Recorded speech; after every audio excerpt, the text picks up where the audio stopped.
The black dress feels wrong against my skin as I stand before my 7-year-old son's casket. Wrong because Nathan should be here, holding my hand, sharing this unbearable weight. Wrong because parents shouldn't outlive their children. Wrong because while I'm burying our son, my husband is in Hawaii with his mistress. I know this because the photo arrived on my phone 10 minutes ago. Nathan, tanned and grinning, cocktail in hand, his arm wrapped around a blonde who can't be more than 30. The message below reads, "Thought you should see what your husband's really doing today. A concerned friend." My mother's hand tightens on my arm. "Gabrielle, you're shaking." "I am." The phone trembles in my grip until I stuff it back into my purse. Around us, mourners whisper and stare. They know. Of course they know. In our small town, secrets spread like wildfire, and Nathan's absence at his own son's funeral will fuel gossip for months. "I'll kill him," my mother mutters, her voice thick with rage. "I'll kill that bastard with my bare hands." Lucas's small coffin gleams under the chapel lights. White roses blanket its surface, his favorite flower since the day he learned they could change color with food coloring.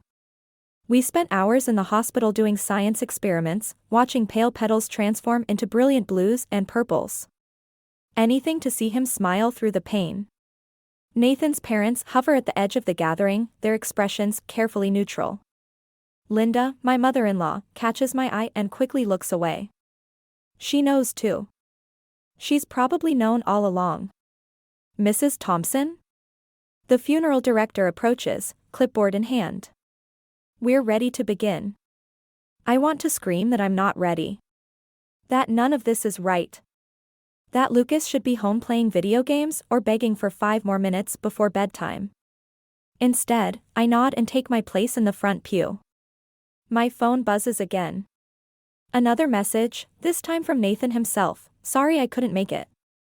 Important business meeting. We'll make it up to you."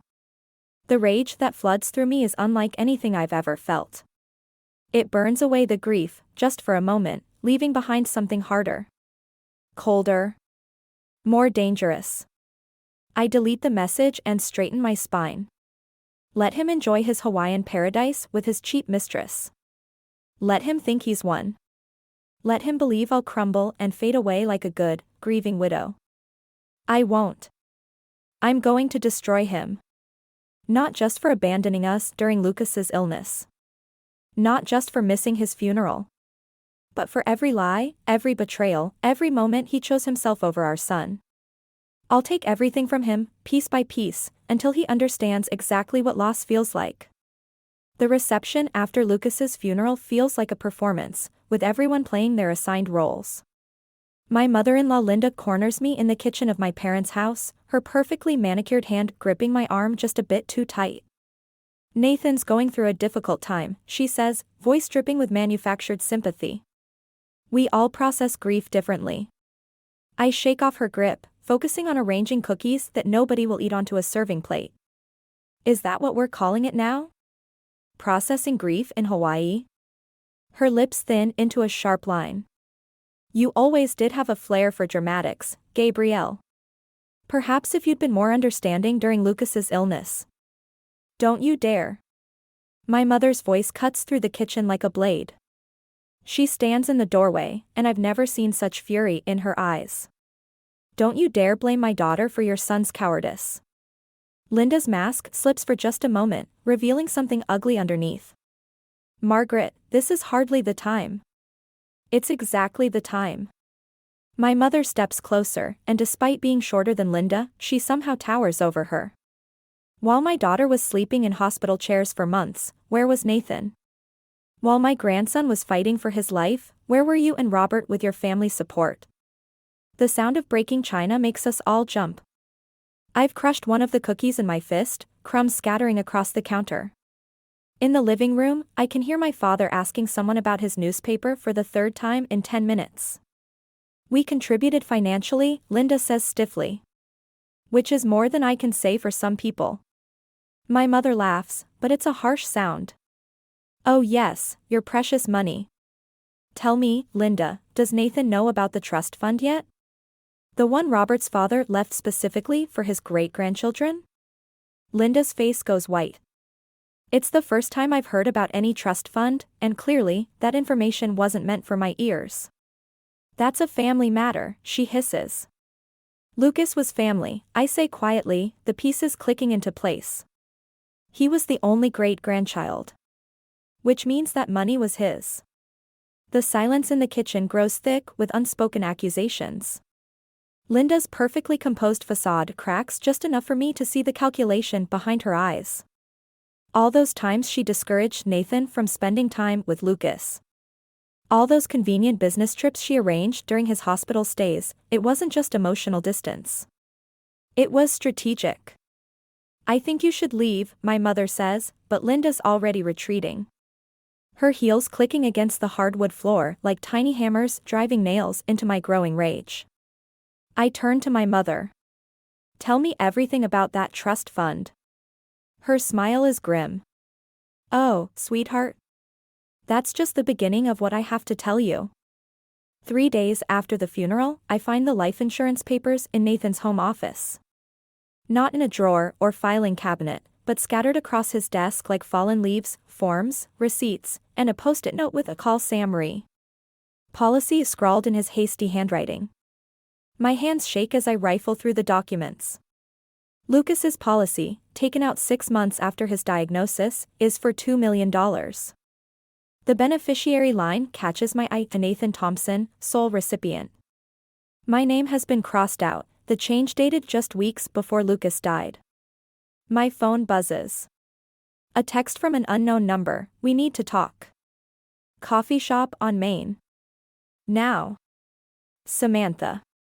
The name hits me like a slap. Sam. The woman from the Hawaii photo. The same Sam from the post-it note. I find her exactly where she said she'd be, looking expensive in a way that speaks of someone else's money. She doesn't stand when I approach, just stirs her coffee with calculated precision.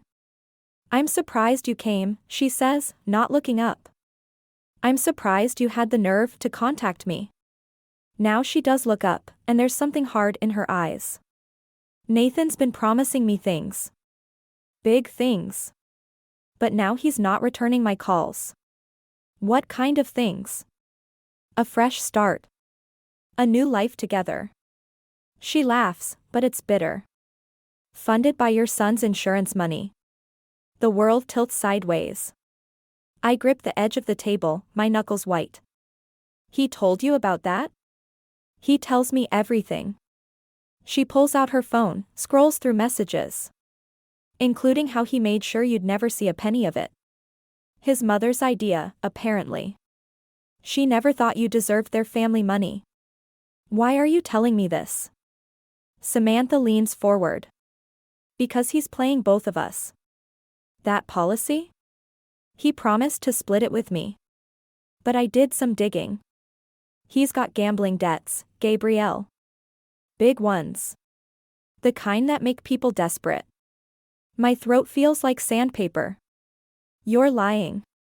She slides her phone across the table. Text messages, bank statements, photos, a digital trail of betrayal spanning months. Nathan and Linda, plotting. Nathan and Samantha, planning. Nathan at casinos, at loan sharks, at places he should never have been while our son was dying. I'm not the villain here, Samantha says quietly. I'm just another mark in his con. But unlike you, I've got nothing left to lose. I stand up, my chair scraping against the floor. You're wrong about one thing. I've got nothing left to lose either. Not anymore. She smiles, and it's all teeth. Then maybe we should help each other. I look at her, this woman who helped destroy my family, and realize she might be exactly what I need, a weapon aimed straight at Nathan's heart. I find my father sitting in Lucas's room, holding one of his stuffed animals, the worn penguin that went with him to every hospital stay. He looks up at me with that familiar confused expression, but today there's something different in his eyes. You look just like your mother when she's planning something dangerous, he says, his voice clearer than it's been in months. I sink onto Lucas's bed, the mattress still holding the indent where he spent his final weeks. Dad, do you remember what we talked about yesterday? He strokes the penguin's matted fur. No. But I remember Lucas telling me about the trust fund. Right before. His brow furrows. Was that real? My heart stops. What trust fund, Dad? The one Nathan's father wanted to discuss. Robert came here when Lucas was sick. Said something about protecting family assets. He looks around the room, momentarily lost. Did I dream that? I take his hand, forcing myself to stay gentle despite my racing pulse. No, Dad. When exactly was this? Your mother was at the hospital with Lucas. Robert brought papers. He squeezes my hand suddenly, his grip surprisingly strong. I didn't sign them. They felt wrong. Like when you smell smoke but can't see the fire. The pieces click together: Robert's unexpected visits, Linda's careful manipulations, Nathan's sudden interest in our family's property holdings. They weren't just after Lucas's insurance money. They were trying to secure everything while my father was vulnerable. My phone buzzes. A message from Samantha: Nathan's back. Meeting with his lawyer tomorrow. Something about property transfers. I should have protected you better, my father says, his voice cracking. Both of you. You did protect us, Dad. By not signing those papers. I stand, my decision crystallizing. And now it's my turn. He holds out the penguin. Lucas knew, you know. About Nathan. He told me not to worry about you because you're stronger than everyone thinks. His eyes cloud over. Who's Nathan? The familiar pain of watching him slip away mingles with a new determination. I take the penguin, its soft weight anchoring me to this moment. My phone buzzes again. Uncle Peter this time found something in the property records. Come to my office. Now. I kiss my father's forehead. I have to go, Dad. But I promise you, they won't take anything else from this family. He smiles vaguely, already lost in whatever fragment of memory has claimed him. But his earlier words echo in my mind, like smoke without fire. They thought they could use my father's condition to steal our legacy. Instead, they've given me exactly what I need: proof of their intentions. The penguin goes into my bag. A reminder of what I'm fighting for, and why losing isn't an option. Uncle Peter's office is a fortress of filing cabinets and legal documents, but what he shows me isn't in any drawer. It's on his computer screen, a series of property transfers dating back to when Lucas first got sick. They've been planning this for months, Peter says, scrolling through document after document. Shell companies, hidden accounts, all leading back to Nathan and his parents. My fingers trace the dates on screen. Each one corresponds to a hospital stay, a chemotherapy session, a day when I was too focused on keeping Lucas alive to notice what Nathan was doing. Here's the kicker, Peter continues, pulling up another file. They used Lucas's medical bills to justify emergency sales of your joint assets. Everything's been quietly moving into accounts you can't access. A knock at the door makes us both jump. It's Samantha, looking less polished than at the coffee shop. Sorry to interrupt, but Nathan's meeting got moved up. He's at the lawyer's office now. Peter glances at his watch. That's not possible. The meeting's scheduled for. Linda changed it, Samantha cuts in. They're signing everything over today. Once that's done. She lets the sentence hang. My phone buzzes, a text from Nathan: we need to talk about the house. Coming by later. The house. My parents' house, where my father still lives, where Lucas spent his final days. The property that's been in my family for 3 generations. Show me everything, I tell Peter, my voice steady despite the rage building inside. Every document, every transfer, every lie. For the next hour, we piece it together. Nathan's gambling debts, hidden behind corporate facades. Linda's systematic dismantling of our joint assets. Robert's attempts to manipulate my father into signing away his property rights. There's one more thing, Samantha says quietly. She pulls out her phone, plays a recording. Nathan's voice fills the room, discussing with Linda how to handle my father's condition. how to use his dementia to their advantage. The recording ends. In the silence, I hear Lucas's voice in my memory. Promise you won't let them take our home, Mom. We can stop them, Peter says. But we have to move now. I stand, gathering the documents we've printed. No. I'm not just going to stop them. I pull Lucas's penguin from my bag, set it on Peter's desk. I'm going to take everything back. And then I'm going to make sure they never hurt another person again. Samantha's lips curve into a smile. I was hoping you'd say that. Because I know exactly where they've hidden the real estate contracts. Get your coat, I tell Peter. We're going to pay Nathan's lawyer a visit. And this time, I'm not leaving until I have what I came for. The penguin watches with its worn button eyes as we head out, three unlikely allies united by betrayal. Moving toward a confrontation that will change everything. The lawyer's office feels like a trap. Nathan sits across the conference table, Linda and Robert flanking him like guards. The stack of documents between us might as well be a wall. You're making this harder than it needs to be, Nathan says, sliding the papers toward me. Just sign. For Lucas. My hand clenches around the USB drive in my pocket, the one containing every fraudulent document, every recorded conversation. Every piece of evidence Peter helped me gather. Don't you dare say his name. Linda leans forward, her perfectly manicured nails tapping the table. Gabrielle, dear, you're clearly not thinking clearly. Grief can make people.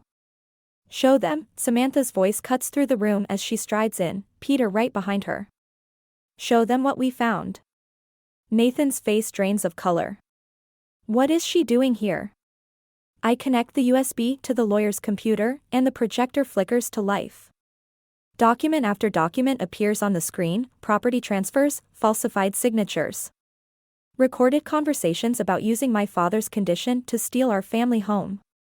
It's over, I say, but Nathan's smile stops me cold. Actually, he pulls out another folder. There's something you should see first. The documents inside make my blood freeze. Photographs of Peter meeting with known criminals. Bank statements showing suspicious transfers from my mother's accounts. Emails suggesting tax fraud dating back years. Imagine how devastating this would be for your family, Linda says softly. Your uncle's business ruined, your mother implicated. Your father would have to leave that lovely home of his. Where would he go, in his condition? Peter starts to speak, but Nathan cuts him off. We can make all of this go away. Or we can destroy everything you have left. Your choice. The room spins. Every piece of evidence I gathered, every plan I made, turns to ash in my mouth. They weren't just after money, they were setting up an insurance policy against exactly this moment. You have until tomorrow morning, Nathan says, standing. Choose wisely. They file out, leaving me alone with Peter and Samantha. The projector still cycles through my evidence, now useless against their counter-threat. They won't stop, Samantha whispers.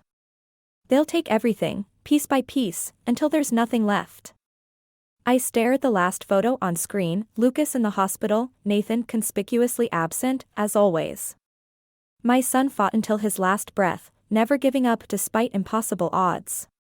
No, I say, my voice steadier than I feel. They won't take anything else. Because we're not playing their game anymore. Peter touches my shoulder. What are you thinking? I'm thinking it's time to stop trying to beat them at their own game. We need to change the rules entirely. The lights flicker, casting shadows across the evidence of both our crimes and theirs. Tomorrow morning suddenly feels very far away. My mother's kitchen has always been a sanctuary, but tonight it's a war room. Files and documents cover every surface as Margaret spreads out what she calls her insurance policy. I've been tracking Nathan's schemes since Lucas's first hospital stay, she says, revealing years of surveillance photos, bank statements, and recorded conversations. I knew something wasn't right when he started pressuring Henry about the property titles. Peter picks up a document, his eyes widening. These transfers? They're all legally binding, but they're not what Nathan thinks they are. A knock at the door makes us all freeze. Samantha slips in, her designer outfit replaced by casual clothes, her phone recording. They're on their way. Linda convinced Nathan that tonight's the night to force your hand. Perfect timing, my mother says, and there's something in her voice I've never heard before, steel wrapped in silk. Show her, Peter. My uncle pulls up documents on his tablet. Every property Nathan thought he'd secured, every asset he tried to steal, has been legally transferred, not to him, but to a trust in Lucas's name. With me as executor. How? I whisper.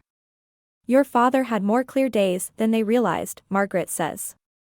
We made sure every transfer was properly witnessed and notarized during those moments. Nathan's been so busy creating fake documents, he never bothered to check the real ones. Headlights sweep across the windows. Car doors slam. Remember, Peter says quickly, let them think they're in control.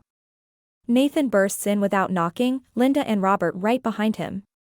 He's holding the folder of threats against my family, his smile triumphant. Time's up, he announces.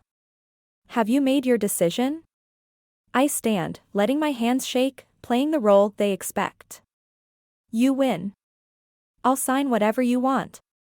Linda's smile mirrors her son's. I knew you'd see reason. Actually, Samantha steps forward, her phone still recording, I think you should see this first. The color drains from Nathan's face as she plays a recording, him confessing to insurance fraud, to manipulating my father. To planning everything while Lucas was dying. But it's not just his voice on the recording. Linda's there too, orchestrating every move. You set us up, Nathan snarls, lunging forward, but Peter blocks his path. No, I say quietly. You set yourself up. Every fake document you created, every illegal transfer you attempted, they all leave a paper trail. One that's already been sent to the FBI's Financial Crimes Division. Linda reaches for the folder of threats, but my mother snatches it first. Looking for these? Funny thing about evidence, it works both ways. Especially when it's been carefully documented by a retired legal secretary who spent 40 years learning how to protect family assets. Nathan's face contorts. You can't. I already have, I cut him off. The only question now is how far you want this to go. Because I'm ready to lose everything to make sure you lose more. The silence that follows feels like justice. The morning frost crunches under my feet as I make my way through the cemetery. Lucas's headstone stands clean and bright, the marble catching early sunlight. I brush away fallen leaves, setting down the worn penguin stuffed animal against the stone. You'd be proud of your grandmother, I say softly. She outsmarted them all. Nathan and Linda face federal charges for financial fraud. Robert turned state's evidence, finally finding his voice after decades of passive compliance. The trust fund, Lucas's rightful inheritance, will go to the pediatric cancer ward where he spent his final months. He's at peace now, my father says, and I startle. I hadn't heard him approach. He stands beside me, more lucid than he's been in weeks. Lucas told me so. Dad, you're having a good day. He shakes his head. No, before. The night he came to me. Said not to worry about you anymore. Said you'd find your strength. He touches the penguin's matted fur. Funny thing about strength, sometimes it looks like revenge, but it's really just love wearing armor. The weight of everything, the battles won, the family protected, the justice served, settles around my shoulders like a familiar coat. Not comfortable, exactly, but necessary. Samantha left town after providing her testimony, but not before leaving me a final note. Some victories don't feel like winning. She was right. This doesn't feel like triumph. It feels like survival. My phone buzzes, Peter, updating me on the last of Nathan's assets being frozen. I silence it without responding. That chapter's finished. Ready to go home? I ask my father. He stares at the headstone, something shifting behind his eyes. Did I tell you about Lucas visiting? Yes, Dad. Just now. Oh. He pauses, then smiles. Good. Wouldn't want to forget that. As we turn to leave, movement catches my eye, a monarch butterfly landing on Lucas's headstone, its wings catching the sun like stained glass. My father reaches for it, but I catch his hand. Let it be, I say, understanding finally washing over me. Revenge wasn't the answer I needed. It was this, protecting what remains, honoring what was lost, finding peace in the spaces between justice and mercy. The butterfly takes flight, dancing on the morning breeze. My father watches it go, then turns to me with clear eyes. Shall we have pancakes? Lucas always loved pancakes. Yes, I say, taking his arm. He did. We leave the penguin standing guard, a silent sentinel against the marble. Behind us, the butterfly spirals upward, free and unburdened, showing us how to let go.